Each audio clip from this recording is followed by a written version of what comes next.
और चीज़ बहुत इंपॉर्टेंट जो कि बिल्कुल वो पैशन खत्म होता हुआ दिख रहा है, दैट इज़ फील्डिंग।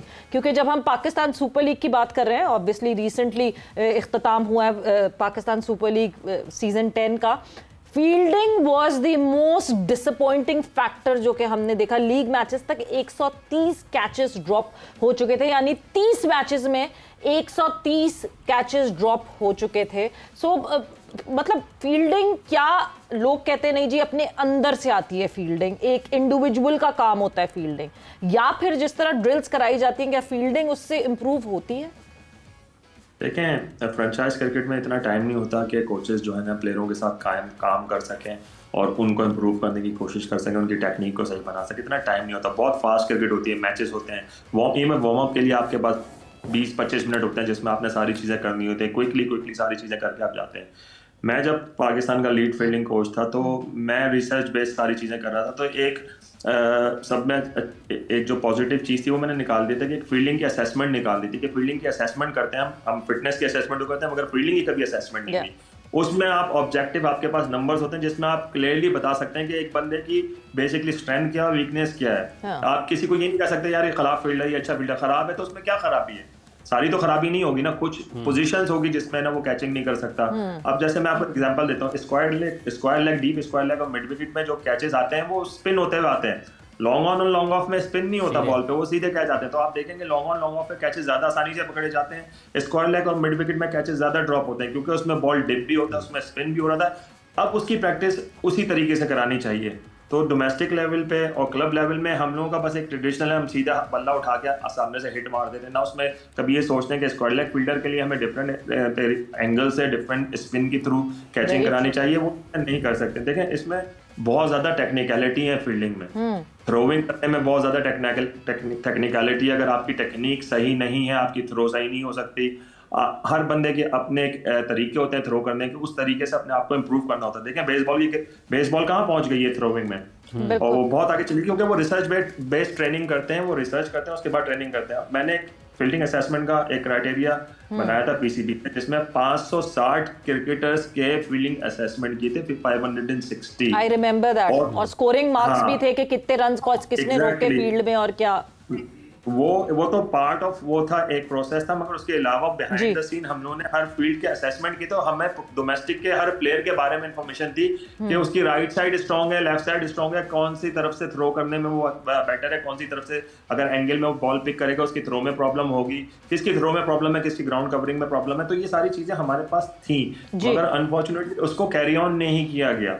उसके बाद जो रिसर्च मैंने की, जो टाइम स्पेंड किया, जैसे ही मैं छोड़ के गया उसके बाद कोचेस ने उसको नहीं बाय इन किया और किया। तो इस वजह से पाकिस्तान की फील्डिंग कभी इंप्रूव नहीं होती। हमारे ग्राउंडों का बहुत बड़ा मसला है, इसमें स्लाइडिंग करना और वो करना बहुत मुश्किल काम है। इंग्लैंड में आप देखेंगे क्लब का बच्चा भी स्लाइड कर रहा होता है, क्लब की बच्ची भी स्लाइड कर रही होती है, क्योंकि उनके ग्राउंड ऐसे होते हैं वो अलाउ करते हैं आपको उन चीजों के। तो मैं ये समझता हूँ कि पीसीबी को थोड़ा सा इसको रिसर्च बेस्ड स्किल करानी चाहिए, रिसर्च बेस्ड स्किल कराना बहुत जरूरी है। एंड राजा साहब, अब जो हमारे पास है वो हमारे पास है, कल से शुरू हो रही है सीरीज पाकिस्तान वर्सेस बांग्लादेश, क्या एक्सपेक्ट करें? देखिए, जो वैसे अगर आप अपनी टीम की तरफ नजर डालें तो बड़ी स्टार स्टैटेड है। देखें ना, अगर हमने बैटिंग देख ली है विद स्टार बनेंगे ये इन मेकिंग। साहबजादा फरहान, फ़खर जमान, हसन नवाज, फ़हीम अशरफ के अगर रिस्ट काम करके, साइम अयूब भी वो थोड़ा आउट ऑफ टच है। अगर बैटिंग है, it's all about force and sixes. अगर ये देखें तो मुझे तो लगता नहीं है कि बांग्लादेश के लिए कोई बहुत ज़्यादा इम्कानात होंगे कि वो सीरीज़ में कुछ अच्छा रिजल्ट दिखा पाएँ, स्पेशली जब वहाँ से नाकाम नामुराद वो यहाँ पहुँचेंगे। लेकिन ये क्रिकेट ग्रेट लेवल है। आपको पता है हमारी ज़मीन बहुत ज़रखेज़ है, यहाँ पर आउट ऑफ फॉर्म जो होते हैं वो फॉर्म में आ जाते हैं।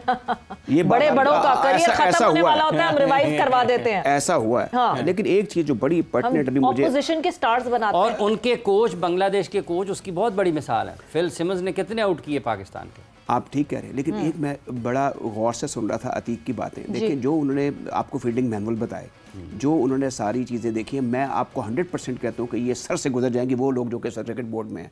मेरे ख्याल में क्यों नहीं एक बजट मुख्तस कर देते, क्यों नहीं अतीक जैसे अफसर करदा लोगों को बुला के उनसे कर देते कि हमें ये इश्यूज़ हैं, ये क्राइसिस हैं क्रिकेट के अंदर, फील्डिंग डिप्लेटेड कंडीशंस हैं। आपने पिछले प्रोग्राम में दोनों ने बात की थी फील्डिंग का जो हमारी इस वक्त सूरत हाल है, और उसका एक नोहा पड़ा था। मुझे आज सुबह इमरान बुच्चा साहब ने, LRCA के जो चीफ सेलेक्टर है, वो आपका प्रोग्राम देखने के बाद मुझे एक वीडियो भेजी है जिसमें बताया कि LRCA क्रैश प्रोग्राम बना रही है रिगार्डिंग फील्डिंग सेशंस। देखिए, ये चीज़ों को डिसेंट, हर चीज़ पे हमें क्रिकेट बोर्ड को लान तान नहीं करनी चाहिए। क्या ये हमारे जो LICA के प्रेसिडेंट हैं, तो स्ट्राइकिंग फोर्स का भी हुआ था, क्या हो गया? कौन से स्ट्राइकर्स हमें मिल गए फॉर? नहीं, आप देख लें, अब मुझे कहना पड़ेगा इनएडवर्टेंटली हसन नवाज उसमें था, ठीक, एक नगीना आपको मिल गया ना। दूसरी बात ये कि क्या उस स्ट्राइकिंग फोर्स से पहले से वो करता आ रहा था, ये खेले ना, लेकिन लाइमलाइट में तभी है ना जब उन्होंने कहा जनाब ये भी है, ये भी एक क्रिकेट खेल सकता है, इसको न्यूजीलैंड भेज दिया, वहाँ पे 100 गया। आपको लगता है राजा साहब ये जरूरी है कि अगर किसी ने कैंप किसी का हुआ है तो वो कहे जी ये मेरे कैंप से आ गया है, आप ये क्यों नहीं कहते कि आपके सिस्टम के थ्रू आ रहे हैं, या आपके निज़ाम में थे, या आपके T20 क्रिकेट खेल रहे थे, या आपकी रीजनल क्रिकेट खेल रहे थे, वहां से ये ट्रॉफी में आए हैं और फिर वहां से आप निकाल कर। ये डोमेस्टिक की हमारी प्रोडक्ट है, जो डोमेस्टिक, इसमें क्या मसला है? इवेंट्स हो रहे हैं। एक और चीज़ है, खुदरो पौधों की तरह क्रिकेटर ऊपर आते रहे हमारे मुल्क में, बिल्कुल ये खुदरो पौधे हैं, कोई टेनिस बॉल खेल के, कोई टेप बॉल खेल के ऊपर आ जाता है। अब इससे डंग टपाऊ काम हो रहा है, ये थ्रू मोशंस आप काम नहीं कर सकते।